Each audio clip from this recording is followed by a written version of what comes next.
अधिकारियों की नाक के नीचे भ्रष्टाचार हुआ है। 15 साल तक कंपनी भ्रष्टाचार के तरीके से लूट रही है, रेजिडेंट को बहका के लूट रही है। डीटीपी विक्रम सिंह, तहसीलदार राजबख्श सिंह, ये उनके भ्रष्टाचार का ही नतीजा है कि एक अवैध कंपनी, एक बड़ी नामी ग्रामी डालमिया ग्रुप के द्वारा यहाँ कंपनी स्थापित की गई थी और वो 10 साल से अवैध रूप से वसूली करता रहा है। बिना पार्ट कंप्लीशन के इन लोगों ने लोगों को पोजेशन दे दिया, लोगों के पैसे और लगवा दिए मकान बनाने में, और अब क्या कह रहे हैं कि मकान नहीं बनाओगे तो आप पे और पेनल्टी लगेगी नॉन कंस्ट्रक्शन की।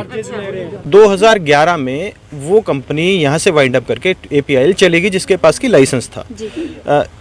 उसके बाद 5 अप्रैल 2011 को एक दूसरी कंपनी आ जाती है इनकॉर्पोरेट होके। उस कंपनी का नाम है Ansal landmark Karnal township private limited, जो इसको प्रोजेक्ट को इस टाइम कैरी किए हुए है, जो हाँ जिसके पास फिलहाल ये प्रोजेक्ट है, ये डालमिया ग्रुप की कंपनी है। ये आ जाती है।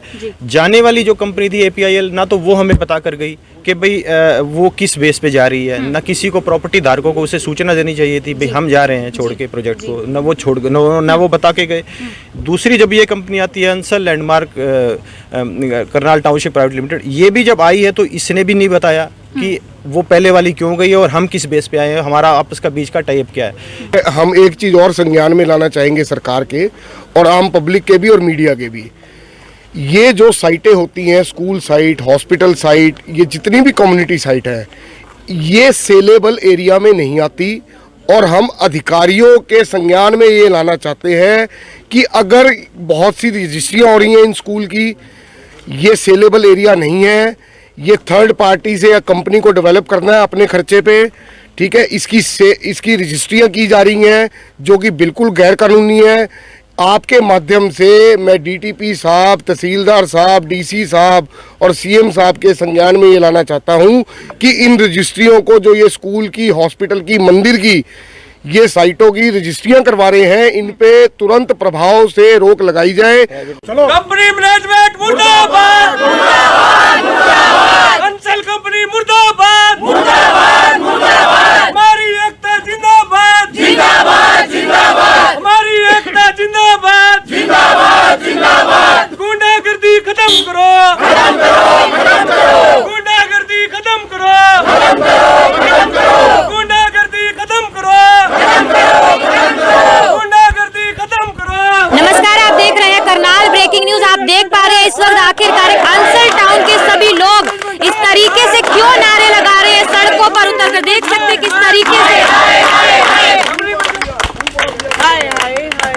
तरीके से कि आखिरकार सड़कों पर उतरकर विरोध किया जा रहा है, नारे लगाए जा रहे हैं मैनेजमेंट के खिलाफ। आखिरकार ऐसा क्या हो चुका है? सभी महिलाएं, सभी पुरुष घरों से निकलकर यहाँ नारे लगा रहे हैं। आप लोगों से अपील, वीडियो को ज्यादा से ज्यादा शेयर करें, जानते हैं लोगों से आखिरकार ऐसा क्या हो गया है कि सड़कों पर उतर गए हैं सभी लोग। यहाँ पर काफी लोग मौजूद है, हालांकि जो सेक्रेटरी सर है उनसे बातचीत करेंगे, उनका क्या कुछ कहना। आखिरकार ऐसा कि मैनेजमेंट चोर है, इस तरीके से बातें आ रही है। सर आखिरकार क्या ऐसा हुआ, आप सभी लोग सड़कों पर पहुंच गए और नारे लगाए जा रहे हैं आप लोगों की तरफ से? ये अभी आप यहाँ पर देख रहे हो कि कंपनी की सड़कों की हालत देख रहे हो, सफाई की व्यवस्था देख रहे हो। इतनी हमारे बच्चे, महिलाएं, बच्चे आए हुए हैं, किस लिए आए हुए हैं कि उनकी वो बहुत दुखी हैं, या अंसल कंपनी ने झूठ फरेब करके हमें लूटा है और अधिकारियों की नाक के नीचे भ्रष्टाचार हुआ है। 15 साल तक कंपनी भ्रष्टाचार के तरीके से लूट रही है, रेजिडेंट को बहका के लूट रही है। DTP विक्रम सिंह, तहसीलदार राजबख्श सिंह, ये उनके भ्रष्टाचार का ही नतीजा है कि एक अवैध कंपनी, एक बड़ी नामी ग्रामी डालमिया ग्रुप के द्वारा यहाँ कंपनी स्थापित की गई थी और वो 10 साल से अवैध रूप से वसूली करता रहा है और रेजिडेंट को सुविधाओं के नाम पर कुछ नहीं दिया। ना यहाँ सड़कें टूटी हुई है, सीवरेज लाइन नहीं है, STP सिस्टम नहीं है, स्ट्रीट लाइटें नहीं है, सब स्कूल नहीं है, कम्युनिटी सेंटर नहीं है, हॉस्पिटल नहीं है, सुविधा के नाम पर कुछ भी नहीं है। और इसका बैकग्राउंड, इसका इतिहास, ये हमारे रियल एस्टेट के बहुत अच्छे जाने माने वकील हैं, एल्डिगो कंपनी में 20 साल नौकरी करी है। इन जैसे वकील भी चले गए देखिए बताओ, एक वकील जो उसी प्रोफेशन से संबंध रखता हो, उसकी समझ में भी नहीं आया कि भी ये कंपनी हमारे कैसे बेवकूफ़ बना रही है, और उस कंपनी का इतिहास हमारे सानी जी से रिक्वेस्ट करेंगे कि ये आप लोगों को बताएं। तो सर क्या कुछ बात है कि कंपनी हालांकि मेंटेनेंस ले रही है आपसे कंपनी? देखिए क्या है, ये एक भूमाफिया बन चुका है। ये चौटाला गवर्नमेंट ने एक पॉलिसी लाए थे 2007-06 में भी, ये चलो एक हुड्डा डेवलप करती है, एक प्राइवेट बिल्डर को भी मौका दिया जाए कि ये डेवलप करे, लेकिन इन लोगों ने एक भूमाफिया होते हुए ये इन्होंने चोला पहन लिया लाइसेंस का, और ये आज भी भूमाफिया है। इनका आप देखिए चलन, आज तक कानून हमारा रेरा ने पिछले 2018 के अंदर एक रूलिंग दी है, उसके अंदर क्लियरली कहा है कि आप पोजेशन जो है प्लॉट का, जब तक पार्ट कंप्लीशन नहीं होता आप पोजेशन नहीं दे सकते। और सेकेंडली रेरा ने यह भी कहा कि आप कन्वेंस डीड तब करा सकते हैं जब आपका कंप्लीशन हो जाए। और देखिए बड़ी हास्यास्पद बात है, इतना अधिकारी वर्ग होते हुए यहाँ पे बिना पार्ट कंप्लीशन के, बिना कंप्लीशन के लोगों को पोजेशन दे दिया, लोगों की रजिस्ट्री करा दी। अब इसके अंदर जो अधिकारी सम्मिलित हैं पुराने, जिन्होंने ये शुरुआत की कि इनका बिना चेक किए कि इनका पार्ट कंप्लीशन है कि नहीं है, आगे लोगों को अलाउ कर दिया मकान बनाना। मकानों की कंप्लीशन होगी, प्रोजेक्ट की कंप्लीशन है नहीं, मकानों की कंप्लीशन कर दी इन लोगों ने। तो आप देखिए कितना बड़ा आडंबर है। और ये कोई एक अंसल नहीं, ये करनाल में सभी कंपनीज का यही हाल है। बिना पार्ट कंप्लीशन के इन लोगों ने लोगों को पोजेशन दे दिया, लोगों के पैसे और लगवा दिए मकान बनाने में। और अब क्या कह रहे हैं कि मकान नहीं बनाओगे तो आप पे और पेनल्टी लगेगी नॉन कंस्ट्रक्शन की। आप ये बताइए, जब आपने बेसिक एमेनिटीज जो पार्ट कंप्लीशन में चेक होनी है, जो कंप्लीशन में चेक होनी है, जब आपने वो पूरी ही नहीं की, आप किसी को धक्का कैसे कर सकते हो कि आप मकान बनाओ जी? उस पर भी ये चार्जेस ले रहे हैं। तो ये पूरा भूमाफिया है। तो ये मैनेजमेंट में कोई बदलाव भी हुआ था सर? कोई बदलाव क्यों ये अंसल एपीआई? सर हाँ, ये मैं बताता हूँ। ये शुरू में अंसल ग्रुप था, अंसल ग्रुप का फाइनेंसर होता था डालमिया। इन्होंने ब्याज पे पैसे ले रखे थे अंसल ने डालमिया से, तो अंसल ने इनको पैसे वैसे दिए नहीं, तो वो डालमिया ने इनसे टेक ओवर कर लिया। उस टेक ओवर के लेकर अब तक ये गैर कानूनी तरीके से यहाँ वसूली करने नहीं है सर। मैं बताता हूँ, मैं एक सेकंड देखिए, मैं बताता हूँ। लाइसेंस जो है हर 2 साल के बाद जो है रिन्यूअल होता है। इनका लाइसेंस 2019 में बताया जा रहा है कि खत्म हो चुका है, और डीटीपी ने अभी तक उसको रिन्यूअल नहीं किया। ठीक है, उस रिन्यूअल ना होने के कारण इसका मतलब ये इलीगल हो चुकी है टोटली, क्योंकि इनके पास रिन्यूअल नहीं है। और ये चार्जेस बढ़ाते जा रहे हैं। पहले ये ट्रांसफर के चार्जेस 200-150 रुपए लेते थे। जब इन्होंने देखा जी हाँ जी ये थोड़ा सा हो गया, आडंबर हो गया है, अब 450 कर दिए। और विडम्बना की बात है कि अंसल हाउसिंग जो है वो हजारों रुपए पे पहुंच गई है। तो ये कहा जा रहा है, हालांकि जो मैनेजमेंट है वो चेंज हुई, अंसल एपीआईएल थी, बाद में टेक ओवर किया किसी अलग कंपनी ने, लेकिन लाइसेंस जो है फिलहाल अभी तक नहीं है। महिलाएं भी यहाँ पर मौजूद है, कुछ महिलाओं से भी बातचीत करते हैं, उनका क्या कुछ कहना है। मैम क्या कुछ कहेंगे कि अगर मैं बेसिक सुविधाओं की बात करूँ, आप कहाँ पर घर खरीदती हैं तो आप एक्सपेक्ट करते हो कि आपको अच्छी सुविधाएं मिलेंगी? सड़कें की बात करूँ या किसी भी, आपको क्या वो चीजें मिल पा रही हैं? बेसिक सुविधाओं की तो जीरो है जी, बिल्कुल जीरो। यहाँ से 11 साल पहले प्लॉट लिया था हमने, कुछ सोच के लिया था। कहते हैं ना 12 साल में, तो एक लोकल भाषा में हमारे बोलते हैं कि कुरुड़ी के भी भाग जाग जाते हैं 12 साल में। 11 साल से हमने यहाँ प्लॉट ले रखा, कुछ सोच के लिया था कि बनेगा, रहेंगे। अब इन्होंने ऊपर से चार्ज डाल दिया कि बनाओ, वरना आपके ऊपर एक्स्ट्रा हम चार्ज डालेंगे। तो हमने वो बनाना पड़ा, लेकिन रहे कैसे? अकेला मकान है, वहाँ पे कोई सुविधा नहीं, सांप निकल रहे हैं, आस पास कुछ नहीं है। और पेड़ पौधे किससे की जा रही है? किसी से कंप्लेंट की है जी? जो हमारे अंसल के जो बैठे हैं अधिकारी, जो यहाँ बने बैठे, जिन्होंने हमें वो प्लॉट अलॉट किए थे, तो उनसे ही बोलेंगे ना। लेकिन हमारी कोई सुनवाई नहीं की जा रही, ना पे यहाँ पे सड़कों की हालात, कहना है अभी वो कोई रिस्पॉन्स ही नहीं दे रहे, बिल्कुल नहीं दे रहे। तो हमने कुछ मेंटेनेंस लिया जा रहा है जी, बिल्कुल बिल्कुल बिल्कुल, बहुत ज्यादा हमसे मेंटेनेंस लिया जा रहा है, और सुविधा के नाम पर बिल्कुल जीरो। सड़कों की हालत आप देख रहे हैं, रहने के लिए यहाँ पे मतलब कोई सुविधा अभी नहीं। तो आप लोग देख सकते हैं 11 साल पहले यहाँ पर घर लिया था, मेंटेनेंस के पैसे वसूले जा रहे हैं, लेकिन सुविधाएं जो है नहीं मिल रही हैं। सड़कें, अगर मैं जिस सड़क पर इस वक्त यहाँ पर खड़ी हूँ वो भी अगर मैं आपको दिखाना चाहूँ किस तरीके से टूटी हुई है, आप देख सकते हैं। लोग काफी सालों से यहाँ पर परेशान होते हुए दिख रहे हैं। आप लोगों से अपील, वीडियो को ज्यादा से ज्यादा शेयर करें। वहीं ये जो सड़क अगर मैं दिखाऊं आप लोगों को, फिलहाल ऐसे कहा जाता है कि बनी हुई है, लेकिन आप देख सकते हैं, हालत देख सकते हैं कितनी बुरी हुई है। यहाँ पर कुछ भी, अगर रात के टाइम आप यहाँ यहाँ से जा रहे हैं, अगर स्कूटी या बाइक पर जा रहे हैं तो बहुत ज्यादा हादसे होने का यहाँ पर भी डर रहता है। महिलाएं यहाँ पर खड़ी हुई हैं, किस तरीके से परेशानी है, तभी सभी जो लोग हैं सड़कों पर उतर कर आए हैं। तो सर से बातचीत करते हैं, उनका क्या कुछ कहना है। सर, अगर मैं बात करूँ, किसी से बात, सीएम सर भी पहुंचे थे करनाल में, उनसे बातचीत हुई है, या फिर टेक्निकल में अगर मैं बात करूँ तो क्या कुछ और प्रॉब्लम्स का सामना करना पड़ रहा है? देखिए, परसों शाम को सीएम साहब आए हुए थे करनाल, तो हमारी शाम को सीएम साहब से मीटिंग हुई है और उस मीटिंग में हमारी अंचल वेलफेयर एसोसिएशन की तरफ से 5 लोग गए थे सीएम साहब से मुलाकात करने के लिए। सीएम साहब को हमने अपना ये ज्ञापन भी उनको सौंप दिया है और इसके अंदर जो टेक्निकल चीज़ें हैं वो भी हमने सारी उनको फॉरवर्ड कर दी हैं कि कैसे डीटीपी ने इनके ऊपर, कंपनी के ऊपर जो रिस्ट्रिक्शंस लगाए हैं और किस बेस पे लगाए हैं।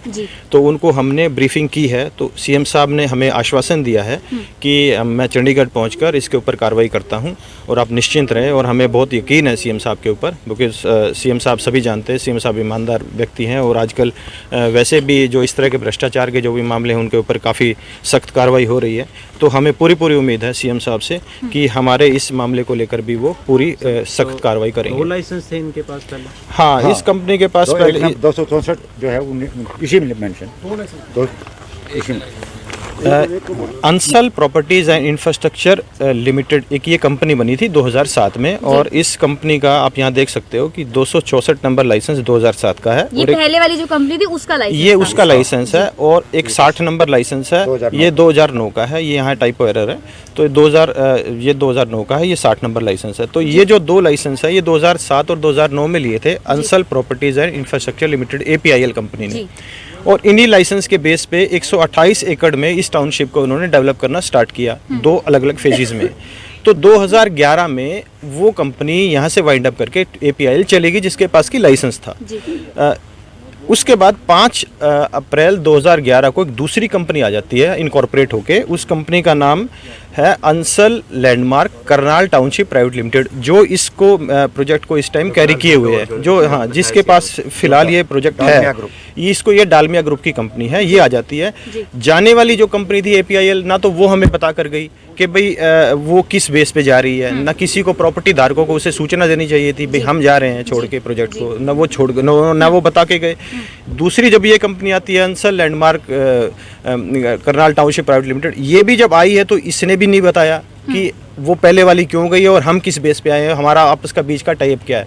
यानी कि प्रॉपर्टी धारक आज तक अंधेरे में, तो किसी को कुछ नहीं पता कि वो कौन जा रहा है और कौन आ रहा है। तो मतलब अगर मैं बात करूं सर, 11 साल हो चुके हैं, नई कंपनी ने टेक ओवर किया, तो अभी तक उनके पास लाइसेंस नहीं है। 11 सालों से बिना लाइसेंस के काम कर रहे हैं वो लोग। अब ये बात हम नहीं कह रहे, ये बात ये DTP साहब ने जो लेटर इशू किया इसमें ये लिखा हुआ है। इस लेटर के अंदर ये क्लियरली लिखा हुआ है, DTP साहब ने जो लेटर दिया है इसके अंदर उन्होंने ये क्लियरली लिखा हुआ, देख लीजिए आप। The director general town and country planning department Haryana with a request not to renew the aforesaid license. Aforesaid license कौन से हैं? 264 नंबर और 60 नंबर, ये 2 ही तो लाइसेंस हैं। इनको DTP साहब ये कह रहे हैं कि इन लाइसेंसेस को रिन्यू नहीं किया जाए, जबकि इनको रिन्यू करना ही किस लिए, क्योंकि वो कंपनी 2011 में जा ही चुकी है। लेकिन फिर भी वो ये कह रहे हैं इनको लाइसेंसेस को रिन्यू ना किया जाए। और फिर उसके बाद आगे क्या बोलते हैं, for a further period as the licensee is not taking any interest to start complete the internal development works. यानी ये जो कंपनी है ये इस प्रोजेक्ट को आगे डेवलप करना ही नहीं चाह रही। जब ये करना ही इसको नहीं चाह रही और पुराने लाइसेंसेस को रिन्यू ना किया जाए और इन्होंने कोई लाइसेंस ले नहीं रखा, तो क्लियर ही अब इसमें क्या रह गया कि भाई इनके पास लाइसेंस अगर इनके पास होता लाइसेंस तो क्या ये काम ना करते हैं? इस टाउनशिप को आप देख लो कि जर्जर हालत में जैसे पड़ी है। लोगों का इतना कीमती पैसा, इतना मेहनत से मजदूरी से कमाया है पैसा, वो करोड़ों रुपया यहाँ बर्बाद हो गया सारा का सारा। तो सर क्या कुछ अपील करना चाहेंगे और क्या कुछ मांगे हैं आपकी? हाँ, हमने CM साहब को जो ये लेटर दिया है इसमें हमने ये लिखा है कि आप ये जरा इसको दिखा दीजिए। तिथि 5 अप्रैल 2011 से गैर लाइसेंसी company Ansal landmark Karnal township private limited ने सेक्टर 36 में अपना ऑफिस खोलकर प्रॉपर्टी धारकों से धोखाधड़ी और लूट का खेल प्रारंभ किया और झूठे पत्राचार के जरिए सरकारी योजना विभाग तक को गुमराह किया। एक अधूरी, अविकसित व अधर्म में पड़ी टाउनशिप के जर्जर हालतों की बार बार शिकायत करने पर मौजूदा DTP करनाल ने संज्ञान लेते हुए गैर कानूनी तरीके से अवैध वसूली में लिप्त कंपनी पर प्रतिबंध लगा दिए। इस बाबत माननीय मुख्यमंत्री जी से निवेदन है कि आप कड़ा संज्ञान लेते हुए इस कंपनी को पूर्ण प्रतिबंधित करके प्रॉपर्टी धारकों को अवैध लूटी गई उनकी राशि वापस करवाते हुए सेक्टर 36 की इस टाउनशिप को HSVP या किसी और एजेंसी के जरिए भी वो जहां चाहें के अधीन देकर अधूरी पड़ी कॉलोनी को पूरा कराने की कृपा करें और दोषियों के खिलाफ सेक्शन 80 ऑफ रेरा व भारतीय दंड संहिता की धाराओं के अंतर्गत कानूनन आपराधिक मामला दर्ज कराने की कृपा करके पीड़ित जनमानस को न्याय दिलाया जाए। ये हमारी सीएम साहब से हाथ जोड़ के सभी रेजिडेंट्स की तरफ से हाथ जोड़ के प्रार्थना है कि कृपया, बहुत परेशान हो गए, 12 साल हो गए और सबको न्याय चाहिए। प्लीज़ सबको न्याय दिला दीजिए। आप पे हमें बहुत ज़्यादा यकीन है और यहाँ काफ़ी बीजेपी के कार्यकर्ता भी रहे हैं। मैं भी बीजेपी का कार्यकर्ता हूँ। सीएम साहब मुझे पर्सनली जानते हैं, मैं उनके सीएम हाउस इंचार्ज भी रहा हूँ और सीएम साहब का जो स्टेट अंत्योदय का जो उन्होंने इनिशिएटिव लिया था उसमें मैं स्टेट अंत्योदय मेंबर भी रहा हूँ और सीएम साहब का पर्सनल वर्कर भी बहुत गुड लेवल पे रहा हूँ और उनकी गुड बुक्स में रहा हूँ।